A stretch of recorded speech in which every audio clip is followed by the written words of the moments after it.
Thanks for tuning in to us here on 3-Point View. You can check us out on YouTube. Don't forget to subscribe. We're also on AM, FM 24/7. Check us out on Instagram and Twitter. Also, Roku TV. All over the place. You know who else might be all over the place this offseason? Kirk Cousins. Remember back in the day, Peyton Manning, remember they were tracking his flights as he's going to Denver, as he's going to San Francisco. All his visits. Kirk Cousins just got, it's Kirk, right? The Captain Kirk. Yeah. Captain Kirk is literally going to be the captain, but he just got franchise tagged. What do you guys feel about them getting Alex Smith and franchising Kirk Cousins, according to Adam Schefter? Yes, according to Adam Schefter, it looks like they're getting ready to hit him with the tag again. I personally would I started thinking like a fantasy football player with this. I was getting very vindictive, and this is what I would take the route. If I were the rest of the league, I'd be blackballing the Washington Redskins right now, like the league did to Kaepernick. I'd be like, hey, they just overpaid 2 quarterbacks. Screw them. And I would even talk to them about it moving forward. That would just be me personally, only because in my opinion, is it a smart move? Because somebody's going to bite on the bait. Somebody's going to sit there and they're going to overpay. Somebody. No. Everybody. I wouldn't say everybody. I think there's going to be a couple teams that are thinking the exact same way I am. The fact that they just overpaid 2 quarterbacks. There is going to be 1 or 2 teams that are going to be interested. But right. I think you don't have to set out a mission to screw the Redskins. I think they screw themselves. They do screw themselves, but this is a perfect opportunity to stick it to them. I think Dan Snyder is in that Jerry Jones. You know, they're so aloof, and they think because they're smart in one thing that they're smart in everything. Like doctors, sometimes they think just because they went to medical school that they're smart in everything, and businessmen who take over, get billions of dollars, they think, I know everything. No, you don't. Yeah. You don't know how to run a football team. When Jerry Jones gave the keys over to Jimmy Johnson, what happened? Good things happened. He even won a Super Bowl off the slack that Jimmy Johnson left behind. Right, you know what I mean? Switzer. Until Dan Snyder finds somebody like that to run his team, it's going to be the same. I don't think they have to go out and sabotage anybody. They sabotage themselves. So with them getting Kirk Cousins franchised and Alex Smith's going to be a starter. They're just going to get more bang for their buck. Who's going to bite on the bait? But you're looking. Everybody. You're looking supply and demand. It's easy. It's right now. I'm going to tell you right now. Minnesota would have been a great landing spot for him with everything that's going on. Minnesota or Jacksonville.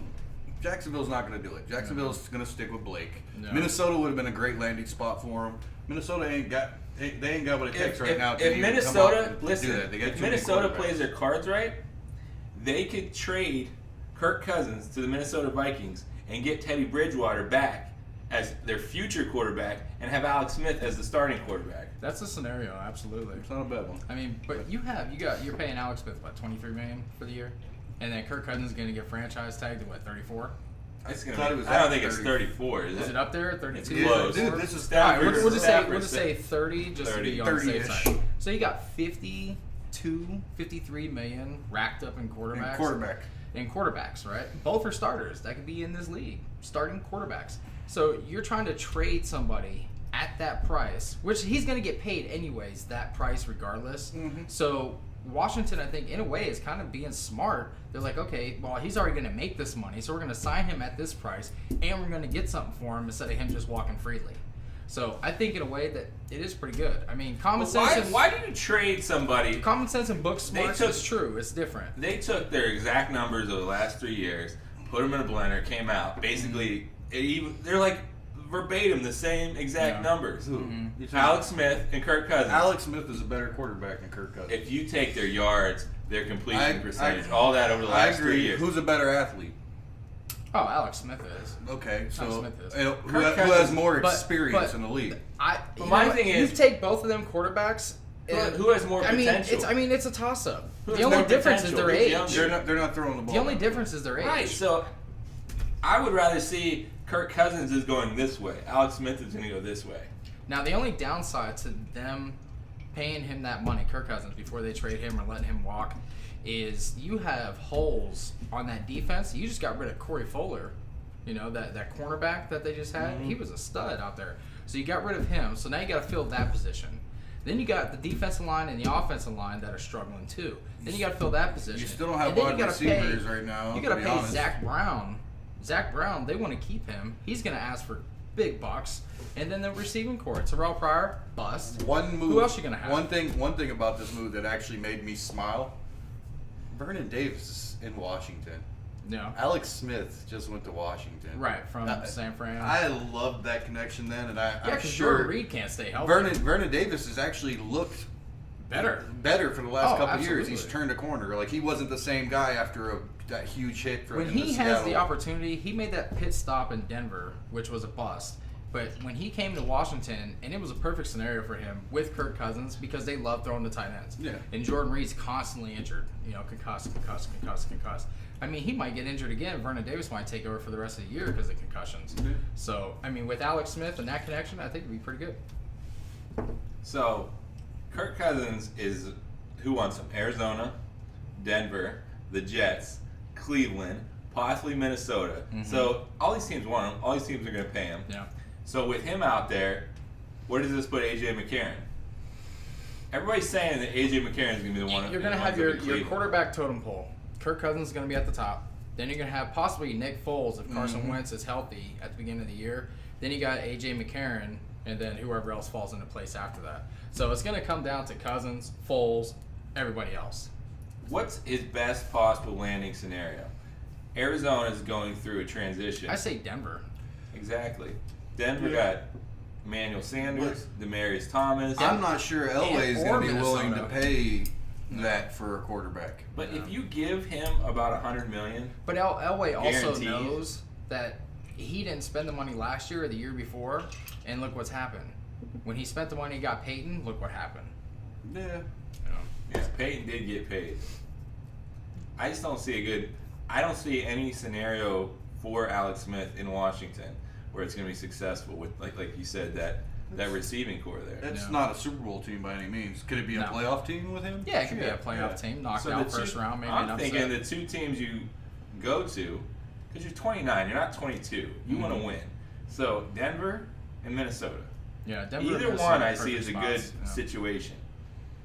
Absolutely, I agree. I can't disagree. I have a feeling that Minnesota offensively might not be the team they were this year, next year, because they're getting ready to lose a coordinator there. I think they're going to be better. I don't think Dalvin coordinators play Cook's coming so back. much of Dude, a role when you in have everything. when you have Case Keenum as your starting quarterback and you manage but to go, Keenum's gone though, And so I- you're and I taking wanna- that connection. Keenum's not going to be there. So if you take Well- if you lose Keenum and you lose Pat Shermer, which you already did to Yeah. the New York Giants, Yeah. then you bring in Kirk Cousins, you bring in maybe a different offensive coordinator, obviously. I mean, coaching counts.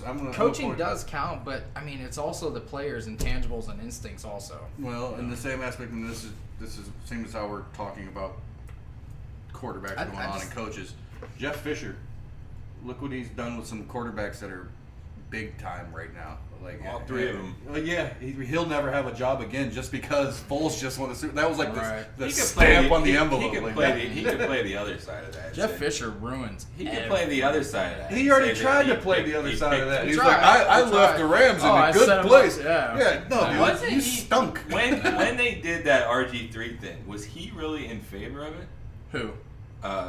Making the trade. making the trades and all that for the. Remember the Rams basically. Oh, got, yeah, They yeah, got yeah, the yeah, house yeah. for RG3. I never seen him. I know the GM was like Well, for it, but I don't know. he had to play he- some role in that. Yeah. I mean, because he That was he is the head coach. It That was a great trade. move. I mean, you got a sharp shopping cart full of picks and everything that was else. a great move. But I mean, that's probably the only thing that he's ever done. Yeah. You know. A couple other players real fast. Are they signed and locked up by first week of training camp? Le'Veon Bell, Aaron Donald. Aaron Donald, yes. Le'Veon Bell, Maybe. maybe. What does it take to land Le'Veon Bell? More than $60 million. More than Apparently. 60. Apparently, with the New York Jets, Yeah. so you're gonna have to pay me more More than than $60 that. million to come play for you guys. He wants paid top dollar as a receiver and a running back. He wants like the difference But there. they're saying the actual market's saying like 12 to 14 million Yeah. a year. He's wanting I more would than pay that. Le'Veon $18 million. I would pay Le'Veon $18 million because if you're gonna pay Case Keenum $18 million, Yeah. you better pony up and pay Le'Veon $18 million. Le'Veon. You know, Le'Veon makes more of an impact on a game Period. than a Case Keenum would. Period. Right now, if you had to start and to build a team around somebody. Yeah, Le'Veon's perfect. Le'Veon is in my opinion, the best back. He's the now modern day Marshall Faulk. Yeah, I watched him make a comment. Backfield. Who was he talking to? Was it Colin Cowherd? Somebody was sitting there basically saying he was like a top 4 or 5 running back in the league, and he's like, dude, that's way too low. Yeah. He just tooted his own horn. He's like, the last few years it's been me and another guy. Every year I'm always in the conversation, and then there's somebody else. Besides his injury year, he's at least, I mean, he's bringing in 60 catches. You know, he's running over for 1,300 yards. He's getting double-digit touchdowns. He's been the workhorse for that Steelers offense. I mean, he's something to play for because now you're stuffing the box. Now you got Roethlisberger. There's not many running backs in the league today that can bring 8 guys up in the box like Le'Veon does. And then you also got to worry about him running out of the backfield. He is so valuable to that team. Has there ever been anyone who times it like him? I've never seen anybody just... Barry Sanders kind of... I was just getting ready to say Barry. But I can't think of anybody in my history of... Barry was way more shifty and agile than him. I would say Emmett. Emmett was pretty good at waiting and watching his holes open. Right. But he had that line. Barry, when it comes to Barry, he would wait for that, but he wouldn't wait for it because he would rely on his physical tools, he would turn on a dime and go wherever he had to be. Him and Emmett, when it comes to vision, that you don't see other people use, and he had that. What Le'Veon does do, he can change direction pretty dang quick. And still keeps up on speed. Yeah. He is the premier receiver. Absolutely. And, like, there's no holes in his game. You know what I mean? Like, he can block. Yeah. He can catch. I would say the only hole that would be in his game that would be against him is, can he be a 400 carry back? I don't know. I just think the only knock that you can say about Le'Veon Bell for the holes in his game is probably durability. I mean, if you go out in the first quarter of an AFC Championship game with a groin injury and you're really not hurt, I mean, where is that knit and grit to where you're going to pay somebody $18 million to leave in an AFC Championship game? I mean, that's probably the only knock is his durability with the knee injury, the groin, and everything like that. He had a couple distractions, a couple off-field issues too, but, I mean, he's worth the $18 million. Absolutely. As far as your durability goes, I think it's only a matter of time before you get dented and dinged when they use him as much as they do. They lean on him constantly. So, like you said, he's a receiver and he's a running back. You know, and ever since they get rid of D'Angelo Williams, he's the only running back. It seems like Connor seems like he'd be pretty good to come in. You know. Yeah. Still no D'Angelo Williams. Not yet. Not yet. Give it time. I mean, he's coming off health issues himself. You know, I mean, he had that cancer. Yeah. Well, don't forget to check us out on YouTube here at 3 Point View. We're also on Twitter, Instagram, Roku TV, new addition to AM/FM 24/7, so you can listen to us weekly. Thursdays, 3 o'clock Eastern Standard Time, noon for all you on the West Coast. We're going to be talking here about the Hall of Fame class of 2018. Get your popcorn ready. 2018, Randy Moss, T.O. We'll be right back at you.